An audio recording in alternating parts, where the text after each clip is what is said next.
माँ को भी, प्रधानमंत्री ने किसी की माँ को भी गाली देना बहुत ही बड़ा अपराध मानती हूँ मैं, और उसको कड़ी से कड़ी सजा मिलनी चाहिए। लेकिन मैं पूछना चाहती हूँ प्रधानमंत्री मोदी जी से, मोदी जी ने तो खुद गालियां दी हैं। पहली बात तो सबसे पहले प्रधानमंत्री जी ने जिस दिन ये कह दिया कि मैंने अपनी माँ के गर्भ से जन्म नहीं लिया, तो सबसे बड़ी गाली तो प्रधानमंत्री जी ने अपनी माँ को ही दे दी।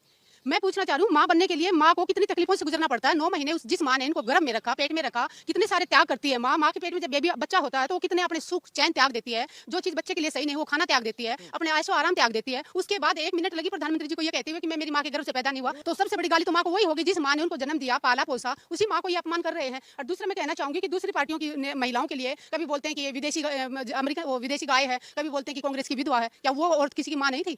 हमने तो कभी राहुल गांधी को नहीं सुना ये इमोशनल लोगों से कहते हुए कि मेरी माँ को इन्होंने कांग्रेस की विधवा बोला। कभी बोलते हैं 50 लाख की गर्लफ्रेंड है, तो तब वो किसी की माँ नहीं होती। और दूसरी बात, ये सिर्फ बिहार की महिलाओं की बात कैसे आ गई? प्रधानमंत्री जी से पूछना चाह रही हूँ, अगर मणिपुर के अंदर बेटियों को निवस्त्र करके नंगा घुमाया गया था, उस टाइम पूरे देश की बेटियों का अपमान नहीं हुआ था?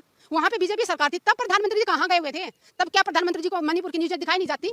तो इनके प्रवक्ता की बात कर लें आप, टीवी पे आके दूसरे प्रवक्ताओं को, दूसरी पार्टी के विपक्ष प्रवक्ताओं को इतनी गंदी गालियां देते हैं उनकी माँ को, तब कोई नहीं बोलता, ये लोग चुप होते हैं।